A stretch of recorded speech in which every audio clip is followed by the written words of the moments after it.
اصل میں جو پروگرام ہے میں پہلے ذرا تمہید نرس کر دوں.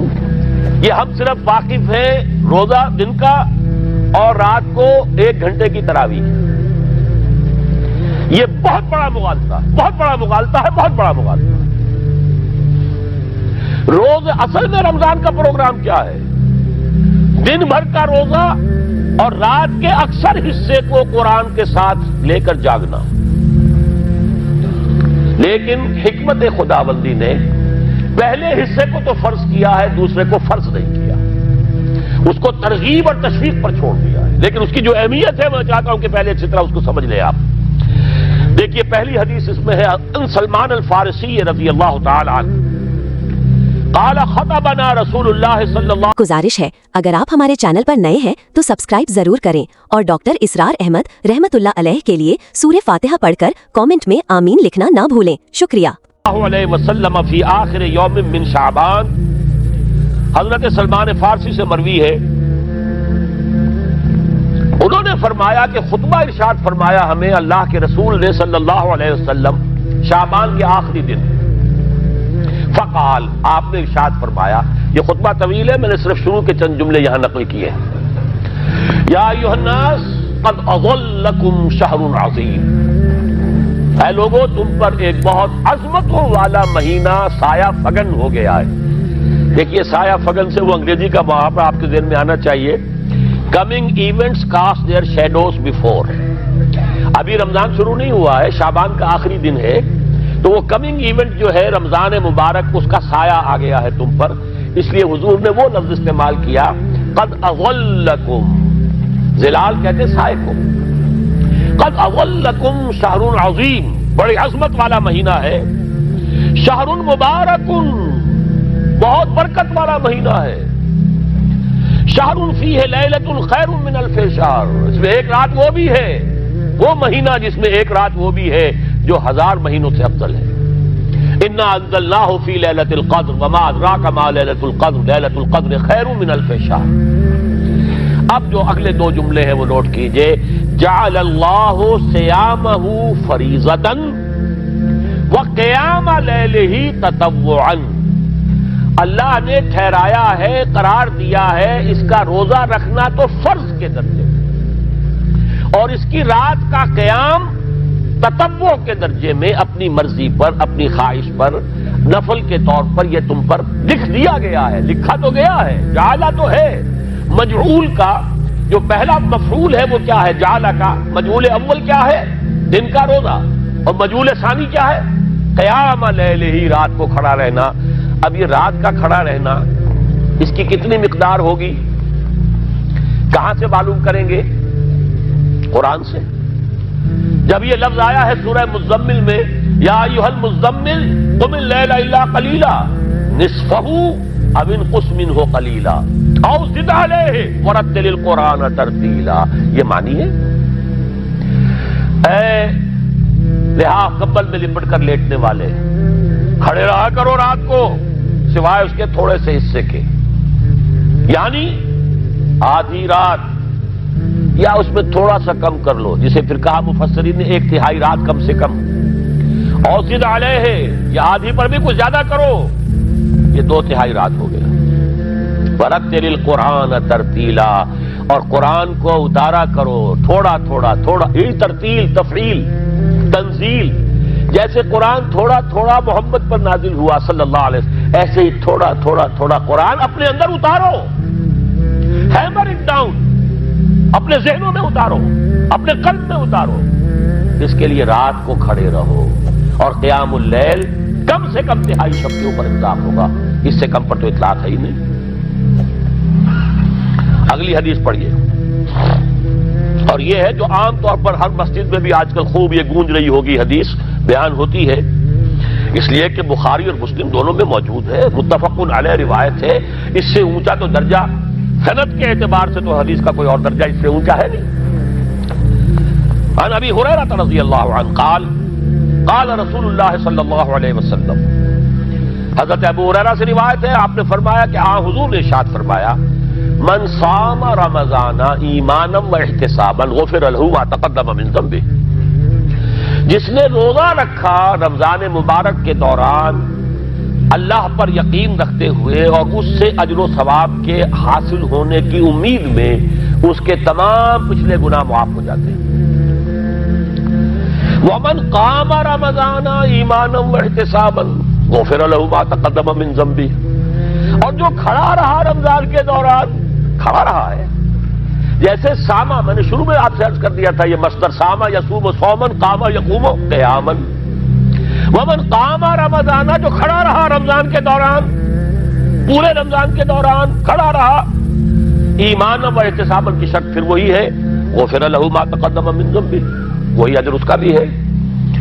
ومن قام لیلۃ القدر ایمانا واحتسابا غفر له ما تقدم من ذنبه، اور جو خاص طور پر لیلۃ القدر میں کھڑا رہا ایمان اور احتساب کے ساتھ، اس کے بھی پچھلے گناہ معاف ہو گئے۔ اب یہ قامہ اور سامہ جیسے آ رہا ہے ایک دوسرے کے ساتھ پیرلل ہو کر، اس کو نوٹ کر لیجیے۔ من سامہ رمضان من قام رمضان، کیا یہ 1 گھنٹے کی تراویح جو ہے اس پر پوری اترتی ہے؟ نسبت خاک رہا عالم پاک، کوئی اس میں ریشو پروپورشن جڑتی نہیں۔ اگلی حدیث بھی پڑھ لیجیے۔ یہ وہی آگے عبداللہ ابن عمرو بن العاص رضی اللہ تعالی عنہما، جن کے بارے میں میں نے عرض کیا تھا، بہت ہی زاہد منش، بڑے عابد، ہر روز روزہ اور پوری رات نماز پڑھتے تھے، وہ راوی ہیں اس کے۔ عن عبداللہ ابن عمرو رضی اللہ عنہما ان رسول اللہ صلی اللہ علیہ وسلم قال الصیام والقرآن یشفعان للعبد، روزہ اور قرآن دونوں بندے کے حق میں شفاعت کریں گے۔ یقول الصیام، روزہ یہ کہے گا اے رب، اے پروردگار، انی منعتہ الطعام والشہوات بالنہار، میں نے تیرے اس بندے کو روکے رکھا کھانے پینے سے اور شہوت سے دن کے وقت، فشفینی فی، میری وجہ سے روکا رہا، یہ کھانے کو اچھے سے اچھے جو ہے وہ موجود تھے کھانے، اور پینے کے لیے اعلیٰ سے اعلیٰ مشروب تھے، یہ رکا رہا میری وجہ سے کہ روزہ رکھا ہوا تھا، اور جیسا میں نے کہا منکوحہ بیوی موجود تھی لیکن رکا رہا، تھامے رکھا اس نے اپنے آپ کو میری وجہ سے، تو میری شفاعت اس کے حق میں قبول فرما۔ وَيَقُولُ الْقُرْآنُ، اور قرآن یہ کہے گا مَنَعْتُهُ النَّوْمَ بِاللَّيْلِ، میں نے اسے روکا رکھا رات کو سونے سے، فَشَفِّعْنِي فِيهِ، تو پروردگار میری شفاعت اس کے حق میں قبول فرما، فَيُشَفَّعَانِ، تو ان دونوں کی شفاعت قبول کی جائے گی۔ سوال یہ ہے کہ کیا روزہ 1 گھنٹے کا یا 2 گھنٹے کا ہے؟ تو یہ قیام جو ہے یہ 1 گھنٹے کا کیسے ہو گیا؟ تو میں نے پہلے کوسچن مارک آپ کے ذہن میں کھڑا کر دیا، اب جواب سنیے اس کا۔ جواب یہ ہے کہ اس کو اللہ تعالیٰ کی حکمت یہ تھی کہ اسے فرض نہ کیا جائے، اس کو معلوم ہے۔ عَلِمَ سَيَكُونُ مِنكُم مَّرْضَىٰ وَآخَرُونَ يَضْرِبُونَ فِي الْأَرْضِ يَبْتَغُونَ مِن فَضْلِ اللَّهِ وَآخَرُونَ، اللہ کے علم میں ہے میرے کچھ بندے ہوں گے بیچارے غریب مزدور، دن بھر مشقت کریں گے، محنت کریں گے، وہ روزہ ہی رکھ لیں، بہت بڑی بات ہے، بہت بڑی بات ہے۔ رات بھر کا قیام کیسے کریں گے؟ 2/3 رات کیسے کھڑے رہیں گے؟ آدھی شب کیسے ممکن ہے؟ لہذا فرض نہیں کیا، حضور نے بھی فرض نہیں کیا، نہ اس کو آپ نے لازم کیا، نہ اس کے لیے وہ زوردار جو لوگوں سے کہا کہ ضرور پڑھو، چھوڑ دیا پڑھو، اور سب لوگ پڑھتے تھے اپنے طور پر۔ اب یہ کہ کوئی آدھی رات کھڑا ہے، کوئی 1/3 رات ہے، کوئی پوری رات ہے، تھے اللہ کے بندے۔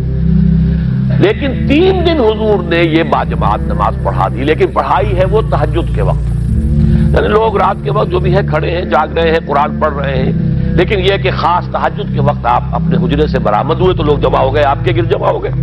آپ نے 3 دن یہ 8 رکعتیں جو تہجد کی حضور کی ہوتی تھی، وہ آپ نے 8 رکعتیں پڑھائیں باجماعت، لیکن وہ وقت تہجد کا تھا، یہ نوٹ کر لیجیے۔ 4تھے دن بھی صحابہ منتظر رہے، جب حضور برآمد ہوں گے تشریف لائیں گے، نہیں آ رہے حضور، تو کچھ کھنگار بھی رہے ہیں، کہیں پتہ نہیں حضور کہیں اونگ نہ آ گئی ہو تو ہماری آوازوں سے جاگ جائیں، پھر بھی نہیں آئے حضور۔ اگلے روز آپ نے فرمایا کہ میں جان بوجھ کر نہیں آیا، میں اگر یہ متواتر تمہیں پڑھاؤں گا تو یہ تم پر فرض ہو جائے گی۔ یہ ہے وہ رافت اور رحمت، بالمومنین رؤوف الرحیم، جو اللہ تعالیٰ کی شان ہے رحمان الرحیم ہونے کی، بالمومنین رؤوف الرحیم، یہ محمد الرسول اللہ کی ہے، تم پر یہ سختی جو ہے یہ تمہارے لیے قابل برداشت نہیں ہوگی، لہذا میں نے یہ 3 دن صرف پڑھائی ہے، اگر مسلسل پڑھاتا تو فرض ہو جاتی۔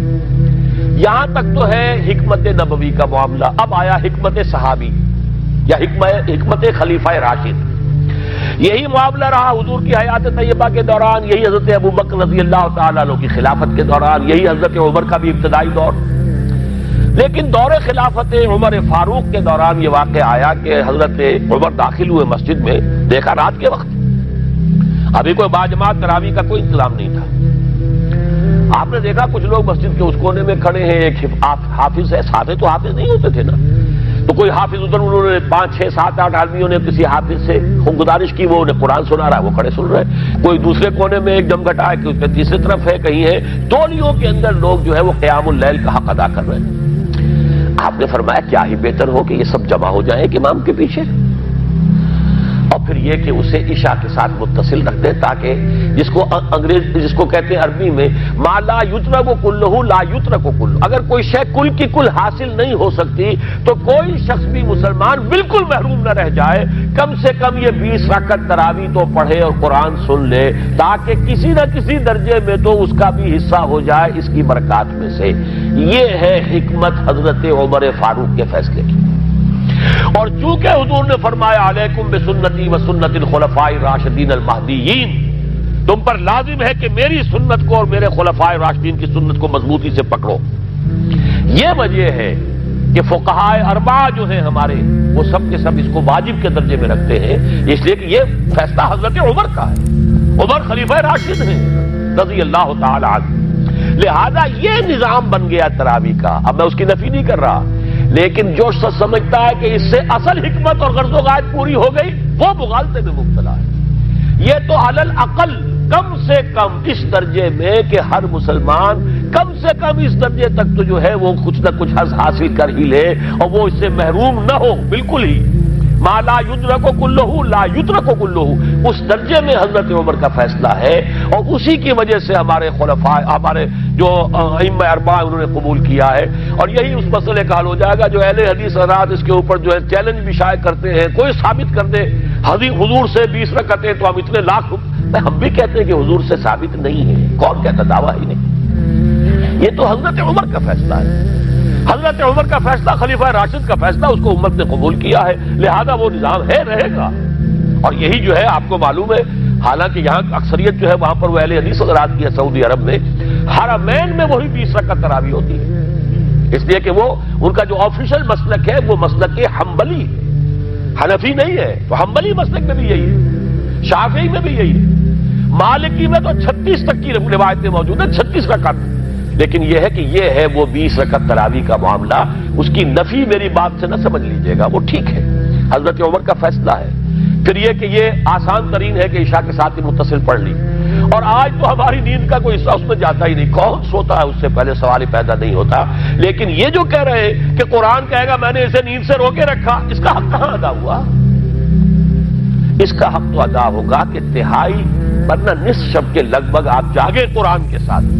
اب سمجھیے اس کی غرض و غایت کیا ہے۔ اگر قرآن رمضان کا یہ دوگنا پروگرام سامنے آ گیا، اصلاً جو مطلوب ہے دن بھر کا روزہ اور رات کے اکثر حصے کا کم سے کم نصف شب جو ہے اس میں جاگنا قرآن کے ساتھ، اب اس کی جو حکمت اور غرض و غایت ہے وہ بھی اب آپ 2 درجوں میں سمجھیے۔ رمضان کا اب 2 اچھا پروگرام، دن میں روزہ رکھو، اس روح کو مزمحل کرو،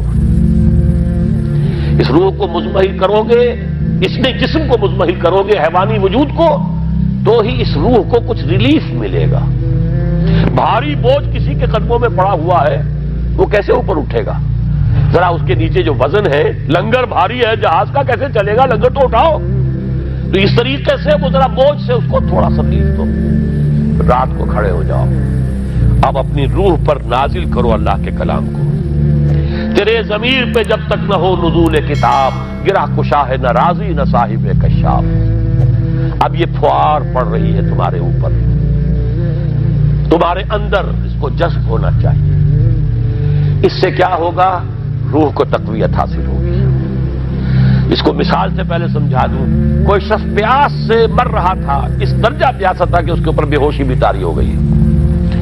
کوئی شخص آیا، اس نے پہلے اس کو پانی کے چھینٹے دیے، کچھ ہوش میں آیا، اب اسے پانی کا کوئی کٹورا لگا دیا اس کے منہ سے، پانی کے ایک گھونٹ کی جو لذت اسے اس وقت محسوس ہوگی، کیا کبھی زندگی میں کسی کو محسوس ہو سکتی؟ یہ پانی کتنی بڑی قیمت ہے، قیمتی شے ہے۔ یہ تو اسی سے پوچھئے جسے شخص پیاس لگی تھی اور پیاس کی وجہ سے بے ہوش ہو گیا تھا، اسے پانی کا ایک گھونٹ، جیسے کہ آپ تصور کر سکتے ہیں پیاس سے کوئی مر رہا ہو بادشاہ، وہ اپنی پوری سلطنت دے دے گا، مجھے ایک کٹورا پانی دے دو بابا، لو سلطنت دے، جان سے جا رہا ہوں میں تو۔ اس وقت پانی کی قدر و قیمت معلوم ہوگی۔ آپ کی روح بے ہوش، آپ نے روزہ رکھ کر اسے کوئی تھوڑا سا ریلیف دیا، چھینٹے ڈالے، اب رات کو آپ نے یہ آب حیات ماء مبارکہ، دیکھیے مبارک کا لفظ دو ہی چیزوں کے ساتھ قرآن میں ہے، ماء مبارکہ، بارش جو آسمان سے اترتی ہے یہ پانی مبارک ہے، برکت کہتے ہیں اسے ہے جو کسی شے کی مخفی جو قوتیں ہیں انہیں اجاگر کر کے باہر لے آئے، یہ برکت ہے۔ زمین کے اندر روئیدگی ہے، بارش برسی، اندر سے نکل آیا۔ اسی طرح کتاب مبارک، یہ کتاب مبارک ہے، یہ کتاب مبارک ہے، یہ تمہارے اندر سے تمہاری سوئی ہوئی روح کو بیدار کر کے پھر اسے غذا دیتی ہے۔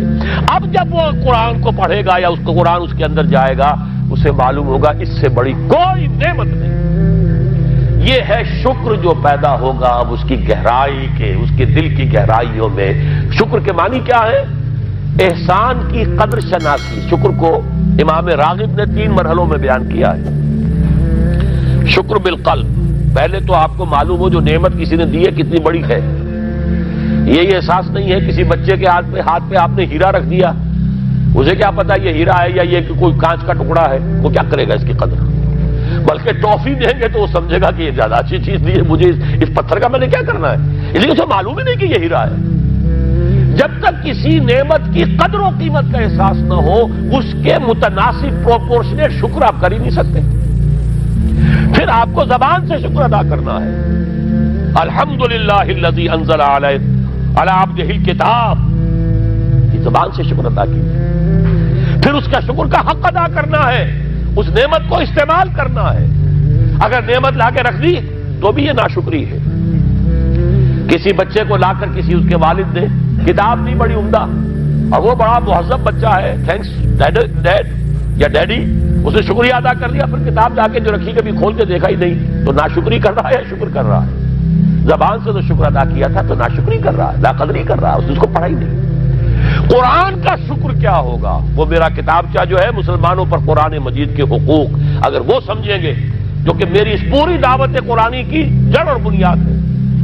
2 چھوٹے چھوٹے کتابچے 167 میں لکھا تھا، اسلام کی نشت ثانیہ کرنے کا اصل کام، یہ اسلام کی ریوائول کیسے ہوگی، اس کی شرط لازم کیا ہے، اصل کام کیا ہے۔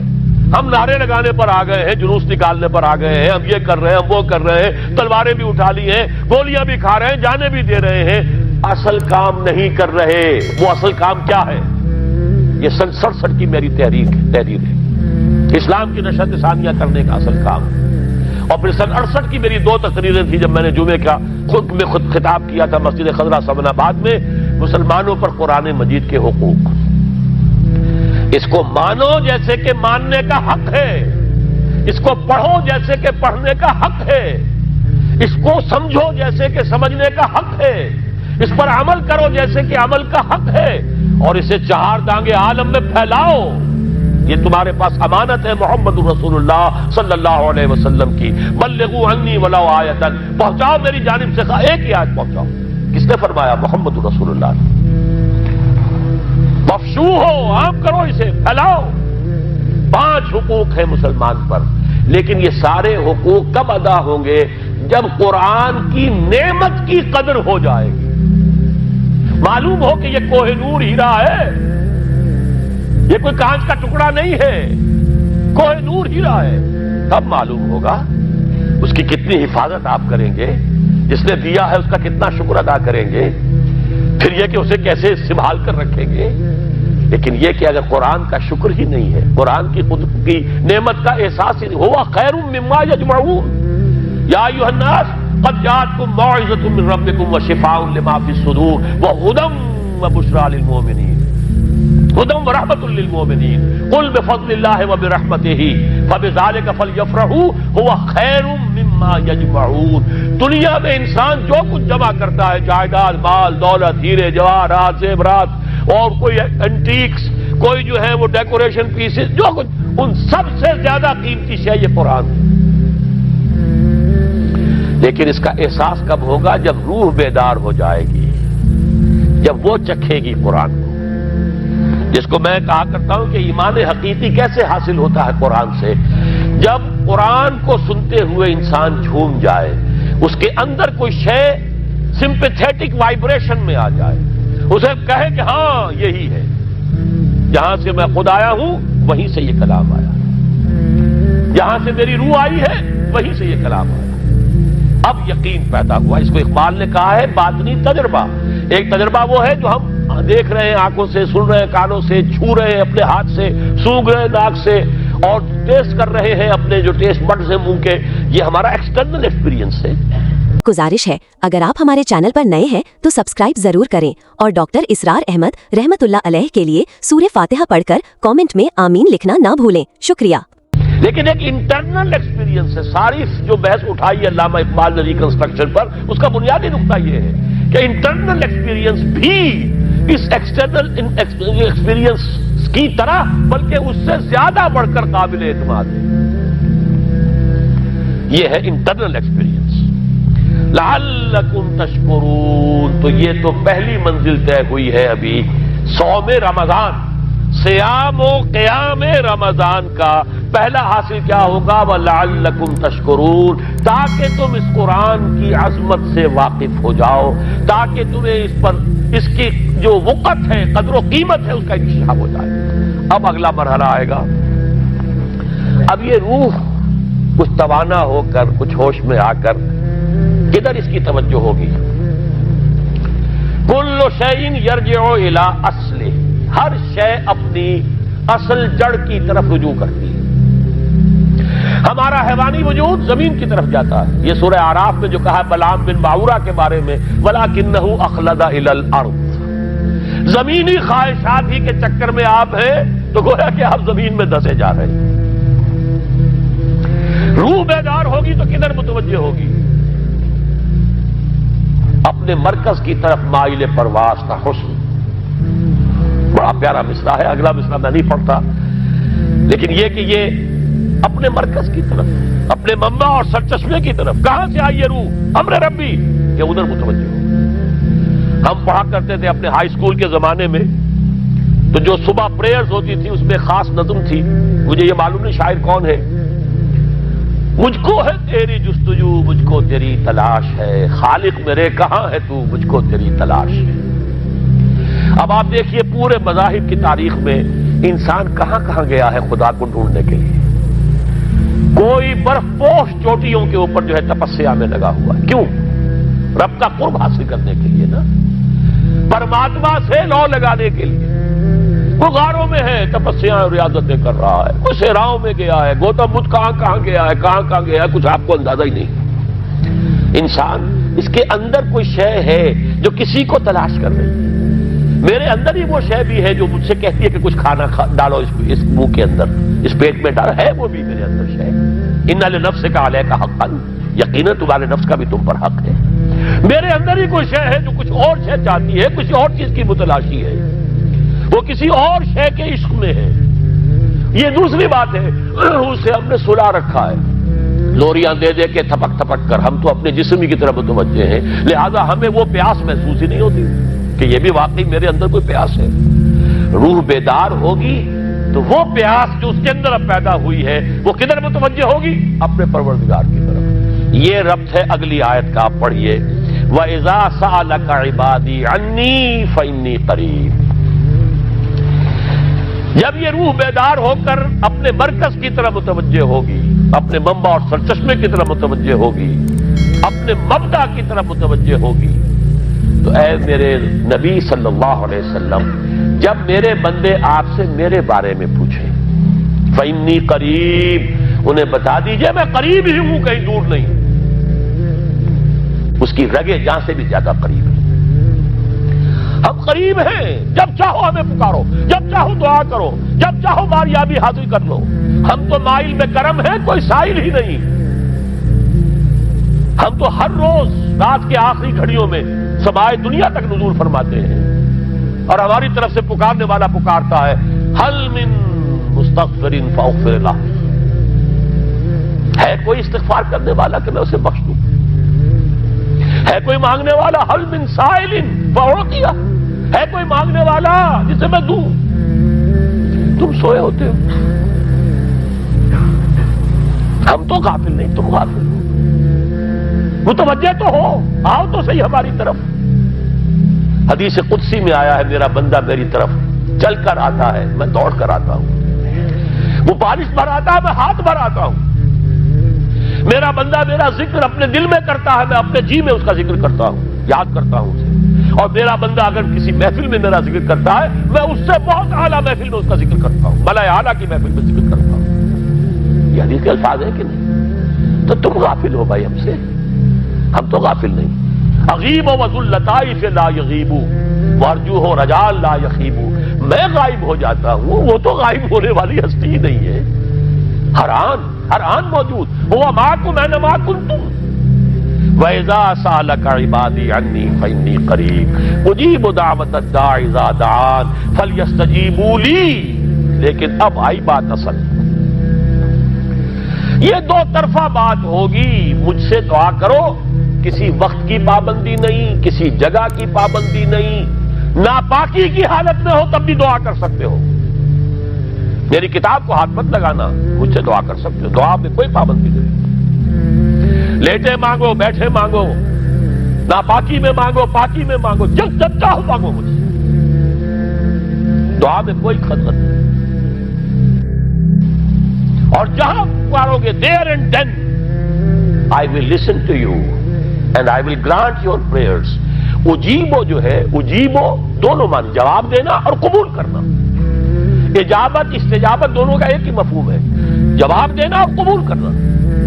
اجیب دعوت الداعی اذا دعان، میں تو ہر پکارنے والے کی پکار کو سنتا ہوں، قبول کرتا ہوں جب بھی وہ مجھے پکارتا ہے، لیکن فلیستجیبوا لی، میرا بھی تو کہنا مانو، چاہیے کہ یہ بھی میرا کہنا مانے، مجھ سے محبت کریں، مجھ سے لو لگائیں، میرے دین کے لیے اپنے آپ کو وقف کریں۔ ان صلاتی و نسکی و محیای و مماتی للہ رب العالمین، میرے باغیوں کے خلاف بغاوت کریں، میرے دین کا جھنڈا اونچا کریں، یہ سارے احکام ہے کہ یہ قرآن میں۔ قاتلوہم، جیسا کہ میں نے آپ کو بتایا اگلے ہی رکوع میں قتال کا حکم آ رہا ہے، اب وہ گھوڑوں کو روزہ رکھواتے تھے، بتا دیا یہ روزہ تمہیں کس لیے رکھوایا جا رہا ہے، اگلے ہی رکوع کے اندر حکم ہے، قاتلوا فی سبیل اللہ الذین یقاتلونکم وقاتلوہم حتی لا تکون فتنۃ ویکون الدین للہ، اللہ کے لیے دین ہو جائے، پورا کا پورا نظام اللہ کے تابع آ جائے، اس کے لیے پہلے دعوت دو، محنت کرو، جد و جہد کرو، اس دعوت کے نتیجے میں جمعیت فراہم کرو، جب جمعیت اتنی ہو جائے کہ پھر اس باطل نظام کے خلاف بغاوت کر سکو تو کرو بغاوت، اگر باطل نظام کے خلاف بغاوت نہیں کرتے ہو تو پھر ہم سے بغاوت ہے تمہاری، پہلے ذہنی بغاوت ہے، آپ ڈس اون کیجئے ذہنی اعتبار سے، نفسیاتی اعتبار سے، میں اس نظام کو نہیں اون کرتا، ریکنسائل نہ کیجئے اس کے ساتھ، کوئی تعاون نہ کیجئے اس کے ساتھ، کوئی چاکری اور ملازمت نہ کیجئے اس کی، تن من دھن لگائیے اس نظام کو بدلنے کے لیے، چاہے ابھی وہ دعوت کے مرحلے میں ہے، لوگوں کو تیار کیا جا رہا ہے، تربیت دی جا رہی ہے، تزکیہ کیا جا رہا ہے، لیکن ہدف کیا ہے؟ تاکہ اللہ کا دین غالب۔ فَلْيَسْتَجِيبُوا لِي، میرا بھی تو کہنا سنیں اور مانیں، میں جہاد کا حکم دیتا ہوں تو جہاد کریں، میں اقامت دین کا حکم دیتا ہوں اقیم الدین تو اس کے لیے کھڑے ہو جائیں، میں قتال کا حکم دوں تو قتال کریں۔ فَلْيَسْتَجِيبُوا لِي وَلْيُؤْمِنُوا بِي، اور مجھ پر ہی اپنا ایمان پختہ رکھیں، توکل کریں تو مجھ پر کریں، محبت کریں تو مجھ سے کریں، راضی رہے تو میری تقدیر پر راضی رہے، توکل ہو، راضی برضائے رب ہو، اطاعت ہو، جب تک یہ ساری چیزیں اللہ کے لیے نہ ہو جائیں۔ والذین آمنوا اشد حبا للہ، اصل میں تو مومن وہ ہوتے ہیں جو سب سے بڑھ کر شدید ترین محبت اللہ سے کرتے ہیں۔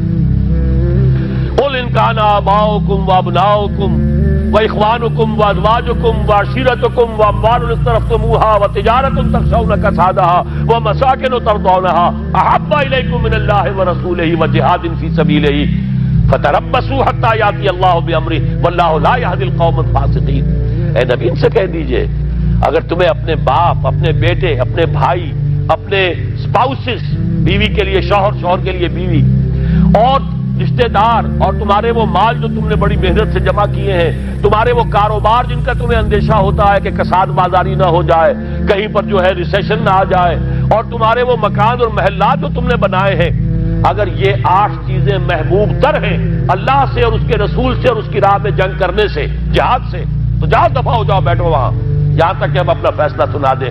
اور اللہ ایسے فاسقوں کو، ایسے ناہنجاروں کو ہدایت نہیں دیتا۔ یہ ہے قرآن، آیت نمبر 24 سورہ توبہ۔ فَلْيَسْتَجِيبُوا لِي وَلْيُؤْمِنُوا بِي لَعَلَّهُمْ يَرْشُدُونَ۔ اب وہ لفظ آ گیا رشد۔ دیکھیے پہلے آیا تھا لعلکم تتقون، روزہ، مجرد روزہ تقوی پیدا کر دے گا، ضبط نفس، اور ضبط نفس بھی وہ جو حکم خداوندی کا تابع ہے۔ یہ روزے کی ریاضت ہے، روزے کی ریاضت کا حاصل ہے۔ رمضان کے روزے کے ساتھ قیام اللیل کا دو گنا پروگرام، دن میں روزہ، رات کا قیام قرآن کے ساتھ۔ اس کا پہلا نتیجہ کیا ہے؟ لعلکم تشکرون، تاکہ قرآن کی عظمت منکشف ہو جائے، قرآن کی قدر و قیمت سے تم آگاہ ہو جاؤ، تمہیں معلوم ہو جائے کتنی بڑی دولت ہے جو اللہ نے دی ہے۔ اور آخری بات یہ، جب تمہاری روح بیدار ہو جائے گی، اپنے مالک کے ساتھ ہم کلام ہوگی، اسی کا نام دعا ہے۔ دعا ہے جس کے بارے میں حضور نے فرمایا الدعاء مخ العبادہ، یہ عبادت کا جوہر ہے۔ الدعاء هو العبادہ، دعا ہی تو اصل عبادت ہے۔ یہ دعا ہی تو ہمیں میسر نہیں ہے۔ 17 رکعتیں پڑھنی ہے ہم نے عشاء کی، لیکن اللہ کے ساتھ کوئی لوگ نہیں لگی، ادھر کی ادھر کی سوچیں آ رہی ہیں۔ 17 رکعتیں پڑھی ہوں یا 7 پڑھی ہوں، 10 پڑھی ہوں، آپ کو اجر ملے گا، لیکن آپ کو دعا نصیب نہیں ہوئی۔ دعا کب ہوتی ہے؟ بقول اقبال، یہ جو میرے اندر ہے فائنائٹ ایگو، انائے صغیر، انا میں، یہ چھوٹی سی انا ہے، اس انائے کبیر، اس انائے کبیر کے لیے سب سے بڑی جو مظہر آیت ہے قرآن مجید میں وہ سورہ طٰہٰ کی، اننی انا اللہ لا الہ الا انا، میں ہوں وہ اللہ جس کے سوا کوئی الہ نہیں۔ اننی انا اللہ لا الہ الا انا، یہ ہے فاعبدنی واقم الصلاۃ لذکری۔ یہ انائے کبیر ہے، the infinite ego، اللہ، انا اللہ، the big انا، اور یہ چھوٹی سی انا ہے، انا میں۔ جب یہ انائے صغیر انائے کبیر کے روبرو آتی ہے، ہم کلام ہوتی ہے، یہ ہے دعا۔ اگر یہ جاگی ہی نہیں، بیدار ہوئی نہیں، ہم کلام ہوئی نہیں، تو وہ دعا تو حاصل نہیں ہوئی، مخ عبادت جو ہے، جوہر عبادت کا حاصل نہیں ہوا۔ ہاں ایک شکل ہے عبادت کی، مراسم عبودیت ہے، یہ اشکال ہے، رہ گئی رسم ادا روح بلالی نہ رہی، فلسفہ رہ گیا تلقین غزالی نہ رہی، ایک شکل ہے، تم نے کر لی، اجر ملے گا، آخر وقت نکالا ہے، آپ اللہ کے سامنے کھڑے ہوئے ہیں، اجر سے محنت کا جو اجرت وہ دے گا، لازم اس پر بھی دے گا، لیکن حقیقت صلاۃ کوئی اور شے ہے۔ اسی لیے کہا محمد الرسول اللہ صلی اللہ علیہ وسلم الصلاۃ معراج المومنین، اہل ایمان کے لیے یہ معراج کے درجے کی شے ہے۔ معراج میں مکالمہ ہوا تھا نا، التحیات للہ والصلوات والطیبات، یہ حضور نے فرمایا السلام علیکہ ایھا النبی ورحمۃ اللہ وبرکاتہ، کس نے کہا؟ اللہ نے فرمایا السلام علینا وعلی عباد اللہ الصالحین، حضور نے فرمایا اس سلامتی میں تمام اللہ کے نیک بندوں کو شامل کر رہا ہوں، سلامتی مجھ پر بھی ہو اور تمام اللہ کے نیک۔ یہ مکالمہ ہے، مخاطبہ ہے۔ جب تک یہ مکالمے اور مخاطبے کی شکل نہیں، اگر وہ انائے صغیر جاگی ہی نہیں، سوئی ہوئی ہے، بے ہوش ہے، پڑی ہوئی ہے، سسک رہی ہے یا مر چکی ہے، روح مر بھی جاتی ہے، جسم زندہ ہے، روح مر چکی ہے، جسم جان کے ساتھ زندہ ہے، حیوان انسان زندہ ہے، انسان مر چکا ہے۔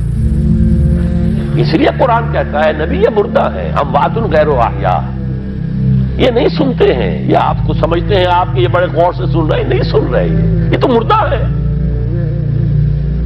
روحانی طور پر مردہ ہے، ان کی روح مر چکی ہے، یہ تو حیوان رہ گیا زندہ صرف، یہ چلتے پھرتے مقبرے ہیں، یہ چلتے پھرتے تعزیے ہیں، اس کے سوا کچھ نہیں۔ یہ ابو جہل کون ہے اور ابو لہب کون ہے؟ یہ حیوان ابو جہل ہے اور حیوان ابو لہب ہے۔ ظاہر بات ہے کہ آنکھ تو کتے کی بھی ہے اور بلی کی بھی ہے، اور کان کتے کی بھی ہے، بلی کے بھی ہے۔ کتا بھی دیکھ کر گاڑی آ رہی ہے تو اپنے آپ کو بچاتا ہے، تم نے بچا لیا تو کون سا بڑا کمال کیا۔ وہ اندر کا انسان مر چکا ہے، یہ انسان اندر کا روحانی وجود یا مر چکا ہے یا سسک رہا ہے یا دبا ہوا ہے، بے ہوش ہے۔ یہ بیدار ہو اور ہم کلام ہو، افلاک سے آتا ہے نالوں کا جواب آخر، کرتے ہیں خطاب آخر، اٹھتے ہیں حجاب آخر، آتا ہے اللہ جواب دیتا ہے۔ اجیب دعوت الداعی اذا دعان، روحانی کان کھلے ہو تو تم جواب سنو گے، ان کانوں سے نہیں۔ وہی جب محمد پر آئی تھی ان کانوں سے نہیں آئی تھی، وہ دل پر اتری تھی براہ راست۔ فإنہ نزلہ علی قلبک، ان کانوں کا ان آنکھوں کا سوال نہیں ہے، وہ دل پر براہ روح ہے محمدی پر۔ یہ روح، اسی لیے وہی کو بھی روح کہا گیا ہے، لانے والا بھی روح، اور روح الامین جس پر لایا گیا وہ بھی روح محمدی، جس کا مسکن ہے قلب محمدی، اور جو لائی گئی وہ بھی روح ہے۔ وَكَذَلِكَ أَوْحَيْنَا إِلَيْكَ رُوحًا مِّنْ أَمْرِنَا، یہ قرآن ہم نے نازل کیا، ایک روح ہے اے محمد جو آپ پر نازل کیا۔ مَا كُنْتَ تَدْرِي مَا الْكِتَابُ وَلَا الْإِيمَانُ، اس سے پہلے تو آپ کو کچھ پتہ نہیں تھا، کتاب کیا، شریعت کیا، ایمان کیا۔ وَلَٰكِنْ جَعَلْنَاهُ نُورًا، ہم نے اس قرآن کو نور بنا کر آپ پر اتارا ہے۔ یہ ہے، اس کے لیے ہے اصل رشد۔ اب آخری لفظ آیا رشد، یہ گویا کہ جو مختلف الفاظ ہیں قرآن میں، کامیاب، فائزون، اولئک هم الفائزون، ٹھیک ہے، فوز، کامیابی تک پہنچنے والا، اولئک هم المفلحون، یہ ایک اور لفظ ہے، لیکن راشدون یہ چوٹی کا لفظ ہے، اسی لیے صحابہ کے لیے آیا اولئک هم الراشدون سورہ الحجرات میں۔ اسی لیے انسانوں میں سے نبیوں کے بعد سب سے اونچے چوٹی کے انسان ابو بکر، عمر، عثمان، علی، ان کے لیے آیا خلفاء الراشدون، علیکم بسنتی وسنت الخلفاء الراشدین المہدیین۔ یہ رشد ہے، رشد تک پہنچنا ہے تو یہ کام ہے، اور یہ ہے اصل حاصل صیام و قیام رمضان کا۔ اولئک هم الراشدون، اللہم ربنا اجعلنا منہم، اللہم ربنا اجعلنا منہم۔ اللہ ویڈیو اچھی لگی ہو تو ہمارے چینل کو سبسکرائب ضرور کریں۔ ڈاکٹر اسرار احمد رحمت اللہ علیہ کی وفات کے لیے سورہ فاتحہ پڑھ کر کامنٹ میں آمین لکھیں۔ شکریہ۔